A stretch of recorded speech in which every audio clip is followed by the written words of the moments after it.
সবাইকে স্বাগত। আপনারা যারা পরীক্ষা দিবেন আপনাদের পরীক্ষাটি লিখিত হবে। আজকে একটি লিখিত পরীক্ষার প্রশ্ন প্যাটার্ন নিয়ে এসেছি। ইনশাআল্লাহ এই প্যাটার্ন থেকে 25 থেকে 30 নাম্বার অনায়াসে কমন পাবেন। ধৈর্য সহকারে সম্পূর্ণ ভিডিওটা দেখলে আপনি পরীক্ষায় পাস করতে পারবেন।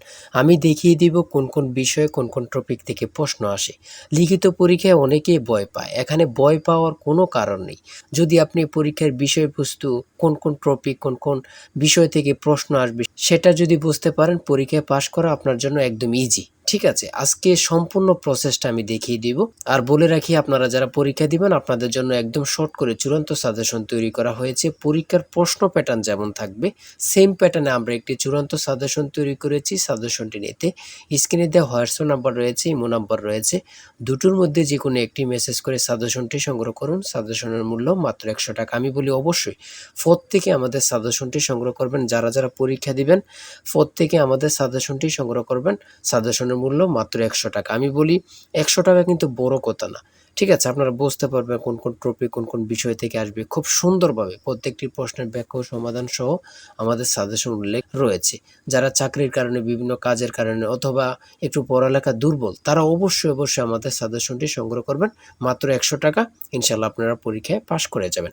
দেখেন আমি মূল কথায় চলে আসি। আপনাদের পরীক্ষাটি লিখিত হবে। লিখিত পরীক্ষাটা কি ওটা আগে আপনাকে বুঝতে হবে। যেমন সন্ধি বিচ্ছেদ, বেশ বাক্য সহ সমাস নির্ণয় করুন, তারপরে এক কথায় প্রকাশ, তারপরে বিপরীত শব্দ, তারপরে ইংরেজি থেকে ট্রান্সলেট থাকবে, ভয়েস থেকে থাকবে, প্রিপোজিশন থেকে থাকবে, তারপরে শর্ট করে একটি প্যারাগ্রাফ থাকবে, তারপরে গণিত অংশ থাকবে, সর্বশেষ সাধারণ জ্ঞান থাকবে। এতটুকুই হচ্ছে লিখিত পরীক্ষার প্রশ্ন। ঠিক আছে, সিলেবাস আমি দেখিয়ে দিচ্ছি। তারপরও দেখেন এক নম্বরে রয়েছে অনুচ্ছেদ লিখুন, কৃত্রিম বুদ্ধিমত্তা। ঠিক আছে, অনুচ্ছেদ লিখুন। কৃত্রিম বুদ্ধিমত্তা সম্পর্কে একটি অনুচ্ছেদ লিখবেন। এই অনুচ্ছেদটি লিখতে পারলে আপনাকে 5 নাম্বার দেওয়া হবে। হ্যাঁ, যে কোনো একটি অনুচ্ছেদ দিতে পারে। এটা নিয়ে আমি মনে করি আপনাদের কোনো সমস্যা হবে না। হ্যাঁ, তারপরে 2 নম্বরে থাকবে সন্ধি বিচ্ছেদ করুন। এখানে 5টা সন্ধি বিচ্ছেদ থাকবে, 5টার জন্য 5 নাম্বার আপনাকে দেওয়া হবে। আমার কথা বুঝতে পারছেন? তারপরে রয়েছে 2 নম্বরের সন্ধি বিচ্ছেদ। এখানে 5টা থাকবে, 5টার জন্য 5 নাম্বার। তারপরে 3 নম্বরে রয়েছে বেশ বাক্য সহ সমাস নির্ণয় করুন। এখানে 5টা আছে, 5টার জন্য 5 নাম্বার আপনারা পেয়ে যাবেন। ঠিক আছে, প্রত্যেকটি প্রশ্নের জন্য 1 নাম্বার করে। আর বলি যারা পরীক্ষা দিবেন কোথায় থেকে পড়বেন অনেকেই বোঝেন না। এখান থেকে ওখান থেকে না পড়ে আমাদের কাছ থেকে সাজেশনটা নেন, আপনি সুন্দরভাবে পড়ে যান, পরীক্ষা উত্তীর্ণ হয়ে যাবেন। ঠিক আছে, বুঝতে পারছেন কথা? তারপরে 4 নম্বরে রয়েছে এক কথায় প্রকাশ করুন। এখানে 4টা দিয়েছে, 4টার জন্য 4 নাম্বার আপনাকে দেওয়া হবে। এখানে 5টা দিলে 5টার জন্য 5 নাম্বার আপনাকে দেওয়া হবে। ঠিক আছে, তারপরে রয়েছে অর্থ সহ বাক্য রচনা করুন। এখানে 5টা রয়েছে, 5টার জন্য 5 নাম্বার আপনাকে দেওয়া হবে। ঠিক আছে, তারপরে 6 নম্বরে রয়েছে একটি শর্ট করে প্যারাগ্রাফ, সোশ্যাল মিডিয়া সম্পর্কে একটি প্যারাগ্রাফ আপনারা লিখতে হবে। যদি আপনারা এই প্যারাগ্রাফটা লেখেন তাহলে 5 নাম্বার পেয়ে যাবেন। তারপরে 7 নম্বরে রয়েছে অনুবাদ অর্থাৎ ট্রান্সলেট আপনারা করতে হবে। এবার লিখিত বলেন এমসিকিউ বলেন ট্রান্সলেট থাকবেই থাকবে। ঠিক আছে, এখানে 5টা ট্রান্সলেট থাকবে, 5টার জন্য 5 নাম্বার পেয়ে যাবেন। ওই দিক দিয়ে আছে একটা, এখান দিয়ে আছে 4টা, মোট 5টা ট্রান্সলেট থাকবে। প্রত্যেকটার জন্য 1 নাম্বার করে আপনাদেরকে দেয়া হবে। তারপরে 8 নম্বরে রয়েছে fill in the gaps with appropriate word. ঠিক আছে, এখানে 5টা থাকবে, 5টার জন্য 5 নাম্বার আপনাদেরকে দেয়া হবে। 9 নম্বরে রয়েছে change the sentence as directed. ঠিক আছে, এখানে 5টা থাকবে, 5টার জন্য 5 নাম্বার আপনাদেরকে দেয়া হবে। আমি বলি যারা পরীক্ষা দেবেন আমাদের সাজেশনটি সংগ্রহ করবেন। প্রত্যেকটি প্রশ্নের ব্যাখ্যা ও সমাধান সহ আমাদের সাজেশনে পেয়ে যাবেন। ঠিক আছে, তারপরে 10 নম্বরে রয়েছে মেক সেন্টেন্স উইথ ফলোইং ওয়ার্ডস। এখানে 5টা থাকবে, 5টার জন্য আপনাকে 5 নাম্বার দেওয়া হবে। দেখেন কিন্তু কোন কোন টপিক থেকে প্রশ্ন আসে, এটা কিন্তু দেখেন, খুবই গুরুত্বপূর্ণ একটি প্রশ্ন প্যাটার্ন। তারপরে 11 নম্বরে দিয়েছে পুনরূপ। পুনরূপ থেকে 3 থেকে 5টা প্রশ্ন অবশ্যই থাকবে। ঠিক আছে, যেমন এখানে রয়েছে বিএলআরআই এর পুনরূপ কি, ইসিএন ইসি এর পুনরূপ কি, আইইউসিএন এর পুনরূপ কি। এখানে 3টা দিয়েছে, 3টার জন্য 3 নাম্বার। ঠিক আছে, তারপরে যেটা রয়েছে বাংলাদেশ সংবিধানের অনুচ্ছেদ কয়টি? 153টি। খুবই গুরুত্বপূর্ণ। ঢাকা বিশ্ববিদ্যালয় কত সালে প্রতিষ্ঠিত হয়? 1921 সালে। খুবই গুরুত্বপূর্ণ। কত পরীক্ষা আসছে আল্লাহ ছাড়া কেউ জানে না। ঠিক আছে, কেন্দ্রীয় শহীদ মিনারের স্থপতি কি? হামিদুর রহমান। বাংলাদেশের সর্বোচ্চ পর্বত শৃঙ্গের নাম কি? সেটা হচ্ছে তাজিংডং বিজয়। ঠিক আছে, খুবই গুরুত্বপূর্ণ। 1952 সালে 21শে ফেব্রুয়ারি ফাল্গুন মাসের কত তারিখ ছিল? 8 ফাল্গুন। ঠিক আছে, খুবই গুরুত্বপূর্ণ একটি প্রশ্ন।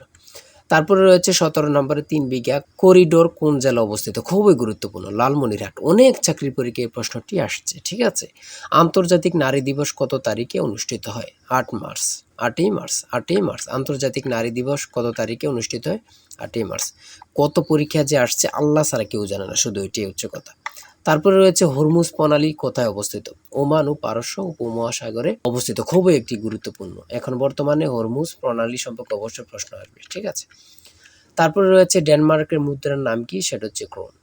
খুবই গুরুত্বপূর্ণ। রোহিঙ্গা জনগোষ্ঠী কোন দেশের অধিবাসী? মিয়ানমার।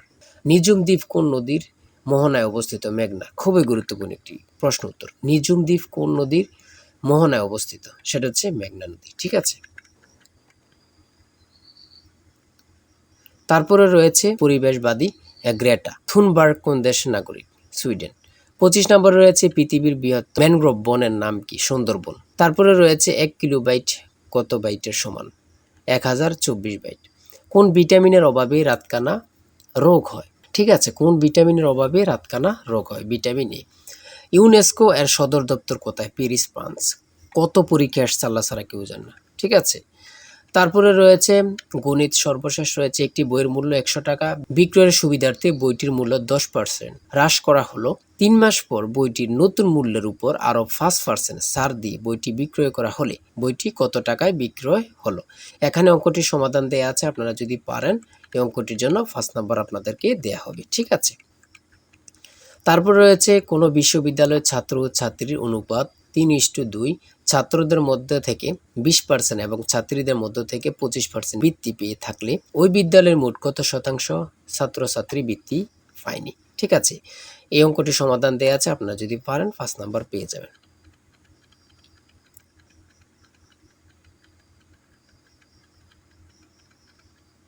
তারপরে রয়েছে 31 নম্বরে একটি ঘরের মেঝের দৈর্ঘ্য 4 মিটার এবং প্রস্থ 3.5 মিটার, ঘরটির উচ্চতা 3 মিটার এবং দেয়ালগুলো 5.5 সেন্টিমিটার পুরু হলে 4 দেয়ালের আয়তন কত?